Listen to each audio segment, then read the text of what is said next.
दुनिया में यहूदियों से ज़्यादा बदबख्त और सरकश कोई कौम नहीं गुजरी जो अपने नबियों को नाहक कत्ल करते थे। हालांकि ये पैगंबर इकराम न किसी को सताते थे और न किसी के माल और दौलत पर हाथ डालते थे, बल्कि बग़ैर किसी उजरत के लोगों को फलाह की बातें बताते और अल्लाह की तरफ बुलाया करते थे। लिहाजा हज़रत अबू उबैदा रज़ियल्लाहु अन्हु ने एक दफ़ा रसूलुल्लाह सल्लल्लाहु अलैहि वसल्लम से पूछा कि क़यामत के दिन सबसे बड़े और सख्त अज़ाब का मुस्तहक़ कौन होगा। आपने फरमाया, वो शख्स जो किसी नबी को या किसी ऐसे शख्स को कत्ल करे जो भलाई का हुक्म देता हो और बुराई से रोकता हो। एक हदीस के मुताबिक यहूदियों ने एक दिन में 45 नबियों और 170 सालेहीन को कत्ल कर दिया था जो उन्हें अच्छी बातों का हुक्म दिया करते थे। लिहाजा ये कौम क़यामत तक के लिए लानती करार पाई और बरोज़ क़यामत भी लानती होगी। आज हम इस वीडियो में उन्हीं मज़लूम अंबिया कराम में एक बरगुज़ीदा नबी हज़रत यहया अलैहिस्सलाम की शहादत के वाक़े को जानेंगे। हज़रत यहया अलैहिस्सलाम हज़रत ज़िकरिया अलैहिस्सलाम के फ़र्ज़िंद थे। हज़रत ज़िकरिया भी अल्लाह के पैगंबर थे। औलाद ना होने की वजह से हज़रत ज़िकरिया और आपकी अहलिया बहुत गमगीन रहा करते थे। हज़रत ज़िकरिया को अक्सर ये ख्याल आता था कि मेरी कोई औलाद नहीं और मेरे मरने के बाद मेरे अज़ीज़ और मेरे भाई हरगिज़ इस काबिल नहीं कि वो बनी इसराइल की हिदायत और इस्लाह के सिलसिला को आगे बढ़ा सके। अगर अल्लाह रब्बुल इज़्ज़त मुझे एक बेटे से नवाज दे तो मेरे बाद भी बनी इसराइल में दीन हक़ की तबलीग का काम जारी रहेगा। लिहाजा आपने अल्लाह के दरबार में बहुत इल्तिजाएं और दुआएं की। अल्लाह ने आपको बुढ़ापे में औलाद अता करने का फ़ैसला किया। अल्लाह ने एक फ़रिश्ते के ज़रिया हज़रत ज़िकरिया अलैहिस्सलाम को ये खुशखबरी दी कि हम तुम्हें एक बेटा देंगे जिसका नाम यहया रखना। इससे पहले इस नाम का कोई नहीं हुआ और ये अल्लाह के नज़दीक बहुत मकबूल होगा। वो इस कौम की ख़राब हालत की इस्लाह करेगा। हज़रत यहया अलैहिस्सलाम की वालिदा ईशा और मरियम अलैहिस्सलाम की वालिदा हन्ना आपस में सगी बहनें थीं। यूँ हज़रत ईसा अलैहिस्सलाम और हज़रत यहया अलैहिस्सलाम आपस में खालाजाद थे।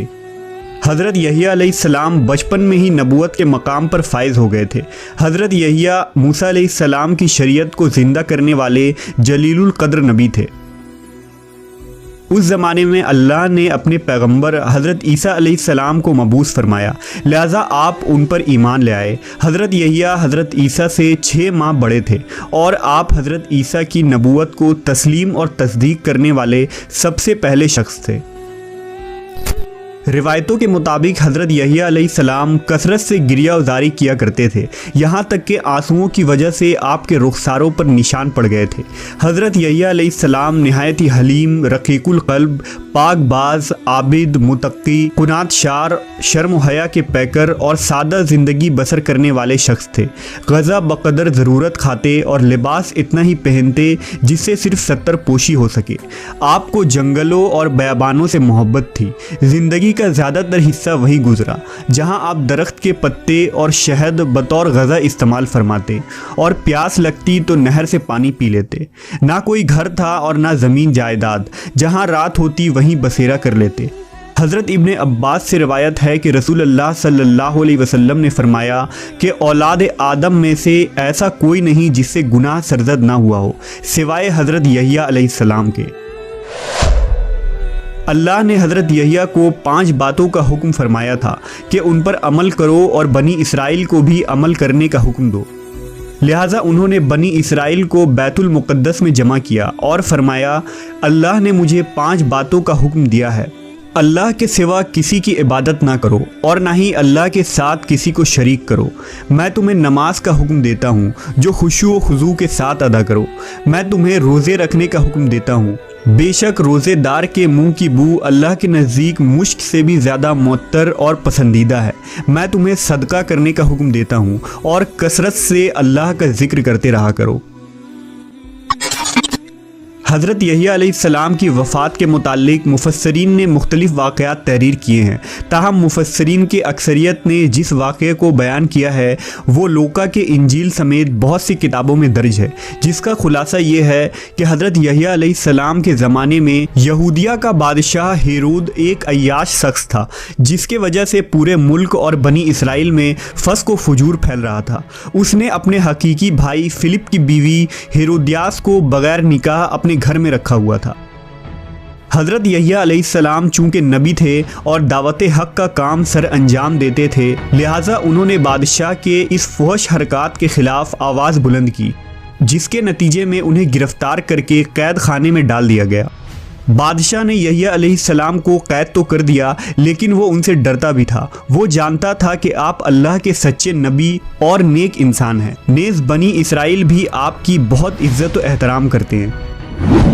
लेकिन बादशाह की दाश्ता हेरोदियास हज़रत यहिया की तालीमात को अपने और अपनी जैसी दूसरी बदकार औरतों के लिए बहुत बड़ा ख़तरा समझती थी, लिहाजा वो आपकी जान की दुश्मन हो गई।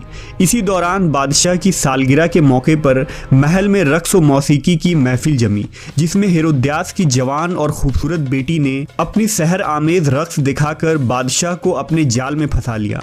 बादशाह ने खुश होकर उससे कहा कि मांग क्या मांगती है। बेटी ने अपनी माँ से मशवरा किया तो वो पहले ही ऐसे मौके की ताक में थी, लिहाजा उसने बेटी से कहा कि बादशाह से यहिया अलैहिस्सलाम का सर मांग। बेटी ने बादशाह के सामने अदब से झुककर अर्ज़ की, ए बादशाह सलामत, मुझे यहिया का सर थाल में रखकर मंगवा दीजिए। बादशाह ये सुनकर परेशान हो गया, मगर अपनी महबूबा की बेटी की फरमाइश कैसे रद्द कर सकता था। लिहाजा उसने सिपाहियों को कैद खाना भेजा और हज़रत यहिया अलैहिस्सलाम के सर काट कर आपको शहीद कर दिया। आप अलैहिस्सलाम के सर मुबारक को एक थाल में सजाकर अपनी महबूबा की रक्कास बेटी के सामने पेश किया। रिवायतों के मुताबिक हज़रत यहिया अलैहिस्सलाम की शहादत पर आसमान से खून की बारिश हुई और सूरज का रंग सुर्ख हो गया, और जब आपके कटे हुए सर से खून गिरे तो वो ज़मीन पर जोश मारने लगे। लोगों ने उस खून को बहुत दबाया और साफ़ किया, लेकिन वो खून के कतरे इसी तरह जोश मारते रहे, यहाँ तक कि अल्लाह ने बनी इसराइल पर एक सख्त अजाब का फ़ैसला कर दिया। उस वक्त रोम का सीज़र अल्बेरियस था। वो हेरोद से नाराज़ हो गया और उसने अपने भतीजे एंटिपा को इसकी सल्तनत पर हमला करने के लिए भेजा। वो एक खूनखार फ़ौज लेकर यहूदिया पर हमला आवर हुआ। बादशाह के लश्कर ने कसम खाई कि जब तक यहिया अलैहिस्सलाम का खून जोश मारता रहेगा, हम यहूदियों को कत्ल करते रहेंगे। हज़ारों यहूदी कत्ले आम किए गए। एंटिपा ने हेरोद को शिकस्त दे दी। उसने हेरोद को जंजीर पहनाकर सरे आम रोम ले जाने का फ़ैसला किया। जब हथकड़ियों और जंजीरों में जकड़े दोनों मियाँ बीवी शहर के गलियों से गुजर रहे थे तो उनके सताए हुए लोग उन पर पत्थर मार रहे थे। फिर शहंशाह रोम ने उन दोनों को सहरा में फेंकवा दिया, जहां भूख और प्यास से दोनों मर गए। इंजील में उन रोमी अफवाज को खुदा का लश्कर करार दिया गया है, क्योंकि अल्लाह का ये कानून है कि वो सरकश कौम पर दूसरी सख्त और जंगजू कौम को मुसल्लत कर देता है, जो उन पर कहर बनकर टूटते हैं और उस कौम को तबाह कर डालते हैं। मवर्रखीन ने लिखा है कि अमवी खलीफा वलीद बिन अब्दुल मलक जब दमिश्क में मस्जिद तामीर करवा रहे थे तो इस दौरान वहां एक गार दरियाफ्त हुआ। इत्तला मिलने पर खलीफा खुद गार में दाखिल हुए तो देखा कि एक संदूक में इंसानी सर रखा हुआ है और उस संदूक पर लिखा था कि ये यहिया इब्ने ज़करिया का सर है। उनका चेहरा और बाल अपनी असली हालत में थे और यूँ लगता था जैसे अभी शहीद हुए हों।